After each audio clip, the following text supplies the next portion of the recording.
Olá, tudo bom, pessoal? Hoje eu vim realizar para vocês o exercício número 6 da página número 96. O exercício fala assim: classifique todos os segmentos representados na figura abaixo, ou seja, esta figura aqui, em raio. Então, quando a gente identificar o raio, a gente coloca a letra R. Corda, quando identificar a corda, coloca a letra C. E diâmetro, quando a gente identificar o diâmetro, coloca a letra D. Dado o ponto O, que é o centro da circunferência. Então, esse ponto aqui é o centro da circunferência. Então, agora vamos começar a analisar os segmentos. Então, primeiro, EM. EM, ele é um segmento, né, de reta, que intercepta dois pontos do contorno circular, sem passar pelo centro. Ou seja, nós temos aqui uma corda. Muito bem. EO, então, da letra E até a letra O. Então, esse segmento aqui, ele é um segmento que tem origem no centro e segue até o contorno circular. Então, nós temos aqui o raio, que é uma medida do centro até o contorno circular. Então, este é a letra R. Próximo, EG. Então, da letra E até a letra G. Este segmento aqui, ele é um segmento que sai de um ponto do contorno circular, vai até o outro ponto, porém, ele não passa pelo centro. Então, novamente, nós temos outra corda. Próximo, EF. Então, letra E e letra F. Esse segmento, ele sai de um lado do contorno circular, vai até outro ponto do contorno circular, passando pelo centro. Então, ele começa por aqui, passa pelo centro e vai até o final. No caso desse segmento de reta, ele vai poder ser considerado como duas coisas. Então, ele vai poder ser considerado como corda, porque é de um ponto a outro, né, no segmento, ou que é o que nós vamos mais valorizar no momento de fazer os exercícios, que é o diâmetro. Então, a gente também pode chamar esse segmento de diâmetro, tá? Que é representado pela letra D. OF, então, de O até F. Então, OF é essa medida aqui. Então, ela sai do centro e vai até o contorno circular. Logo, nós temos um raio, que vai ser representado pela letra R. E OM, também sai do centro e vai até um ponto do contorno circular. Então, novamente, nós temos mais um raio. Muito bem, vamos para o próximo exercício agora.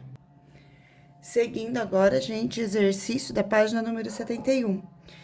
Observe as figuras abaixo representadas e trace o eixo de simetria de cada uma delas. Pessoal, eixo de simetria é uma linha. É uma linha que, quando vocês realizam no desenho, ela divide esse desenho em duas partes, de forma que uma parte sobrepõe a outra, tá? Então, aí nós vamos ter eixos de simetria, e são simetria sobre esse eixo aqui tá título simetria de translação, mas esse título foi só para vocês perceberem que agora nós vamos ter foco no eixo de, desculpa. Então, essa linha, né, ela vai representar para vocês a simetria de reflexão, que não está relacionada com esse tema aqui, tá? Com esse título. Desculpa que eu enrolei aqui o que eu ia falar. Mas tudo bem. Então, vamos lá. Não foquem na simetria de translação, agora nós vamos falar sobre a simetria de reflexão, que é quando nós passamos uma linha aqui e ela sobrepõe um lado ao outro. Então, qual é o eixo de simetria nessa figura aqui? Então, se vocês olharem aqui, ó, bem, dá para vocês pegarem ao meio aqui da boca da moça, do nariz e aqui no cabelo, alinhar direitinho e fazer esta linha. E esta linha aqui que será o eixo de simetria. Então, nós temos aqui o eixo de simetria. Então, observe que se eu imaginar o rosto, a face dessa moça sendo dobrada, esse olho sobrepõe esse, essa orelha sobrepõe essa. Então, aqui nós vamos ter presente a simetria de reflexão, tá bom? Vamos para o próximo agora, que é essa figura B. Então, onde é que a gente vai conseguir também eixos de simetria? Pessoal, quando vocês forem traçar o eixo de simetria, nesse caso, nós temos apenas um. Mas pode haver mais de um eixo de simetria. Então, olha esse exemplo aqui da estrela. Então, quando eu traço este eixo de simetria aqui, que sai do vértice da estrela e vem até esse outro vértice aqui de encontro, ficou um pouquinho torto. Então, quando eu venho daqui até aqui, se eu imaginar dobrando, essa ponta vai sobrepor essa sobrepõe essa, esse lado sobrepõe. Então, aqui nós temos um eixo de simetria de reflexão. Porém, no caso desse polígono, dessa estrela, ela vai haver mais de um eixo, porque se você imaginar essa ponta aqui dobrando em cima desse eixo, você também consegue sobrepor. E isso vai acontecer aqui também, mas reparem, ó, que é da ponta da estrela até esse vértice oposto aqui. E em todas as pontas da estrela, nós vamos conseguir encontrar um eixo de simetria de reflexão, tá certo? Então, em todos eles, a gente vai ter. E nesse caso, é uma figura que apresenta, ó, 1, 2, 3, 4, 5 eixos de simetria. E tudo bem, não tem problema, desde que ela satisfaça a condição da simetria, que é quando um lado sobrepõe, ela tem que refletir em cima do outro lado, tá certo? E agora vamos para o próximo exercício. Qualquer dúvida, me chama na sala de aula. Desculpa na hora que eu me enrolei de falar, porque eu não quero que vocês relacionem isso aqui com a simetria de translação, tá bom? Vocês já viram vídeo aula sobre simetria de translação, então vocês já sabem como funciona, tá? Então, essa daqui é a de reflexão. Beijos. Muito bem, seguindo agora exercício número 10 da página número 98, que fala assim: Donato, patrulheiro militar, utiliza uma bicicleta no exercício da sua função, que é patrulhar uma região turística em Vitória, no Espírito Santo. Sabe-se que o pneu dessa bicicleta possui o formato circular, medindo 70 centímetros, diâmetro, né? Formato circular de diâmetro, medindo 70 centímetros. Considerando que na última quinta-feira, Donato percorreu 21,4 quilômetros com essa bicicleta em serviço de patrulhamento, determine quantas voltas completas, sem que houvesse escorregamento, o pneu dessa bicicleta deu no percurso total, dado que π é igual a 3. Muito bem. Pessoal, então, para vocês resolverem esse exercício, vocês precisam determinar o comprimento do pneu dessa bicicleta e ver quantas vezes o comprimento dessa bicicleta cabe dentro dessa distância de 21,4 quilômetros, certo?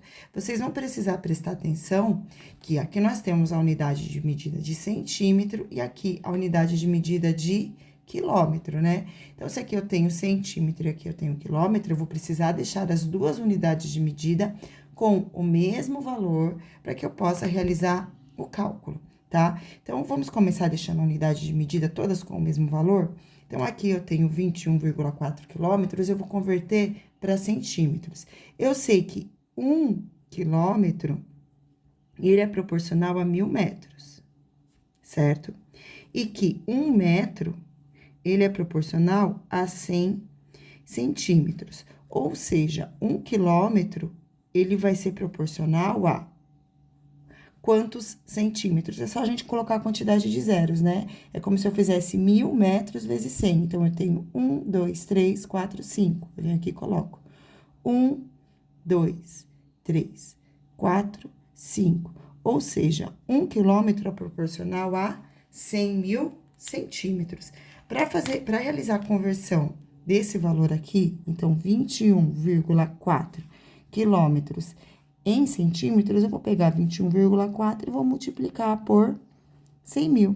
Então, vamos agora aplicar o método prático da multiplicação. Então, aqui eu tenho 1, 2, 3, 4, 5 casinhas, 5 zeros no caso, desculpa. Então, eu vou ter que movimentar a vírgula 5 casinhas para o lado direito. Eu vou reescrever esse número aqui só para mostrar para vocês, tá? Então, são 5 casinhas, ó. 1, 2, 3, 4, 5. Aonde não tem valor numérico, a gente preenche com zero. Portanto, 21,4 quilômetros é equivalente a 2140000. É equivalente a 2.140.000 centímetros. Muito bem. Então, agora vamos guardar essa informação aqui, porque agora eu vou ver quantas vezes o comprimento dessa circunferência, desse pneu, vai caber dentro dessa medida, tá? Então, a segunda coisa agora, vamos ver o diâmetro. O diâmetro desse círculo é igual a 70 centímetros, ou seja, 70 centímetros. Para eu determinar o comprimento, eu sempre coloco na fórmula 2π vezes o raio. Portanto, se o diâmetro é igual a 70, o raio é igual a metade do diâmetro, é igual a 35 centímetros. Então, vamos ver quanto que é o comprimento. 2 vezes π Nesse caso, falou para adotar π igual a 3, então, no lugar do π, eu coloco 3 vezes o raio, que é igual a 35. Realizando essa continha agora, eu vou pegar aqui a folha de rascunho. Então, eu vou fazer 35 vezes 2, que é igual a 70. E vezes 3, certo? Então, é vezes 2 vezes 3, que é igual a 210. Portanto, o comprimento de apenas um pneu dessa bicicleta é igual a 210 centímetros. E agora, para saber quantas voltas ele vai precisar, ele dá por dia, né, durante o seu serviço, eu vou fazer esse valor aqui, 2.140.000 dividido por 210. E aí, nós vamos chegar na resposta do exercício. 0, eu vou cancelar com 0, e agora eu tenho que seguir com a conta. Então, o número que eu faço vezes 21, que é igual a 21, é o 1. 1 vezes 21 é igual a 21, resta 0, abaixo 4. O número que eu faço vezes 21, que chega mais próximo do 4 e não passa, é o 0. 0 vezes 21 é igual a 0. E quando eu for fazer, vai ser igual a 0. E 4 menos 0 vai restar 4. Então, mantenho 4, abaixo o 0 agora. O número que eu faço vezes 21 e o resultado chega mais próximo do 40 e não passa, é o 1. 1 vezes 21 é igual a 21. 40 tira 21, vai ser igual a 19. E agora, eu abaixo o próximo. Então, agora, 190. O número que eu faço vezes 21, que chega mais próximo do 190 e não passa, é o número 9. 9 vezes 121, que é igual a 189, vai restar 1, abaixo o 0 de novo. O número que eu faço vezes 21, que chega mais próximo do 10 e não passa, é o 0. Se eu utilizar o 1, ele passa, então, é o 0. E resta 10. Agora, 10 é menor do que 21, eu não consigo dividir. Eu vou fazer a divisão da primeira casinha decimal para ver como é que eu vou realizar a aproximação desse valor. Se aqui na resposta eu tiver um número igual ou maior que 5, significa que eu vou aumentar uma unidade. Se aqui, nessa resposta, eu tiver um número menor do que 5, a gente mantém aqui, porque nós vamos, o 0, porque nós vamos dar uma resposta aproximada, certo? Então, eu vou colocar o 0 aqui. E o número que eu faço vezes 21, que chega mais próximo do 100 e não passa, é o 4. 4 vezes 21 é igual a 84. Vai restar 16. Muito bem, eu não preciso continuar, então, aqui eu cheguei no valor 4, ou seja, menor do que 5, vou manter o 0. Portanto, a resposta desse exercício fica, sem que houvesse escorregamento, quanto o pneu dessa bicicleta, quer saber quantas voltas, né? Então, quantas voltas completas, sem que houvesse escorregamento, o pneu dessa bicicleta deu no percurso. Portanto, ele deu 190 voltas. Esse pedacinho aqui, ele não é referente a uma volta completa. Então, o pneu... Ai, deixa eu subir aqui um pouquinho para vocês verem a resposta, desculpa, tá? Então, o pneu deu